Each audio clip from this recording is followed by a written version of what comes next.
I made that Amazing World of Gumball review a while back, and people oftentimes make the comparison between Amazing World of Gumball and Chowder, and I didn't really compare them like that much. This might sound weird. I've always compared like the Chowder type shows to like the Billy and Mandy type shows because of the whole aesthetic is narrative type thing. The art style of Amazing World of Gumball is it's not less restrictive in that they do break the bounds, but there's a smaller sliver that they exist in, and breaking the boundaries allow like it's easier for them to break the boundaries, but there's I don't want to say less expressiveness, but when the expressiveness is on the same level as Chowder, it exceeds those boundaries of okay, what is normal in this show, like baseline for the show, and it's a little less like screamy. There's a smaller sliver of time where you should watch Gumball. I know I said in my review it's like in between 5 to 10 years old. I'm gonna amend that. I'd say the best time to watch it is when you're 9. 8 to 9 years old, that's when you watch Amazing World of Gumball. And actually 7 to 9. But Chowder is like, you can replace something like Barney with it when you're 4, and you can watch it when you're like 13 if you really pushed it. I don't know about girls, as usual. I think girls hit that boy crazy phase when they're 11, which is kind of perfect for Chowder.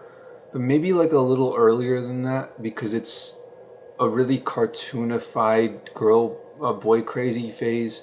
So maybe like 9 years old to is like the peak for girls, and then like 11 years old is a peak for guys to watch it. With Gumball, it's very clear that there's morals to the story. There's messages that the writer is trying to push. The average adult will watch that show with their kid and go like, okay, this is really cool. It's a kid's show, but they have like good messages to put in there. But the average adult would watch Chowder and think, oh, it's just another thing like SpongeBob, just some mindless entertainment. And it takes an actually intelligent adult to realize that both of those shows, SpongeBob and Chowder, both have like a lot more going on beneath the surface. Neither Gumball nor Chowder are mindless entertainment. It's obvious that Gumball is not mindless entertainment. It's not obvious for Chowder. They hide it much more subtly. And that's a beautiful thing when you think about it, because it's a product that can only be made in a world that loves and trusts each other. Now everything needs to be justified with some agenda behind it. It needs to be obvious. I know Chowder is not like Billy and Mandy, in that Billy and Mandy is just mindless entertainment and maybe a little more. But on the surface, I think adults would probably think that it is. I didn't watch much of this show. I was too busy watching other things, and I kind of regret it because every single moment that I did see of this show was an absolute banger. I think it works really, really well when you're young because of just like higher stakes for everything. Like mundane things seem more interesting, but also it works as an adult. Look, if I finish everything on my list, which is it's gonna take a while, I'll go back and watch Chowder as an adult. I don't care if I'm 30, 40, 50 years old. I'll go back and watch it. Hold me to it, remind me. See, it's tricky. I didn't watch much of the show. It's tricky to actually review it. And even what I have seen, I'm looking at it through rose tints. So the world was just so much more innocent back then. But the show's not perfect. Panini had a really good setup, but as far as I know, she had basically no character arc. Mungdal is great. And it's awesome to have that perspective in this show. But he's no Mr. Krabs. He's a different kind of character. And SpongeBob doesn't really have a Mungdal type of character. But most people don't really get that that wholesome guy who wants to like pass on the torch to the next generation.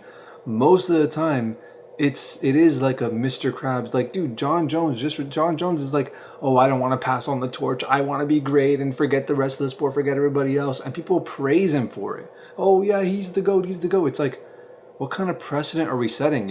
Most people have a Mr. Krabs. They don't have a Mungdal. They have someone who's just going to be selfish to the day they get dementia and they die mentally, and then There's just going to be a corpse walking around that has no love for anybody else, and then they'll die physically. But that doesn't mean we can't create those kinds of people. That doesn't mean we shouldn't be shown these things. We should be.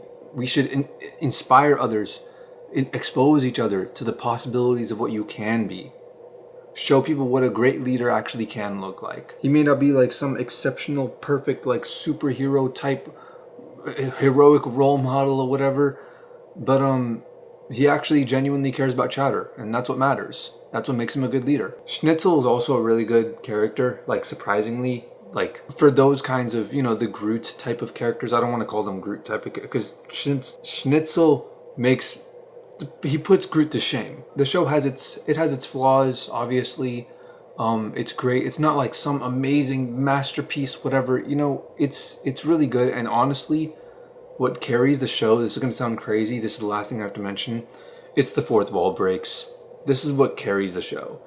And that's a crazy thing to say because like fourth wall breaks are such a gimmick, and how could they possibly carry something? It has to have a great story and all that stuff.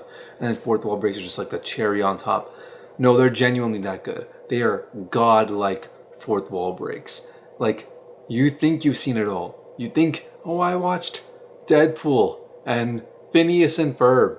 No, dude, you've seen nothing. You can't even imagine what the show has in store. There's even like larger, grander fourth wall breaks of like Schnitzel only says rattle rattle, and he's like the only actual like reliable, straight and narrow cleaner. He's the cleaner, he's the janitor. And he's also cleaning the show of profanity by only saying rattle rattle the whole time. It's like a meta kind of breaking the fourth wall. It's so cool. And this is why it's compared to Gumball, because the people making the show, as well as the people that were making Gumball, clearly had a ton of fun making the show. They were laughing hysterically in the recording booths. This show was meant to mirror that energy in real life, to sort of capture some of that magic and try to put it on screen. And they did a really good job of that. I think they did a better job of that here than they did in Gumball. But who had the better fourth wall breaks?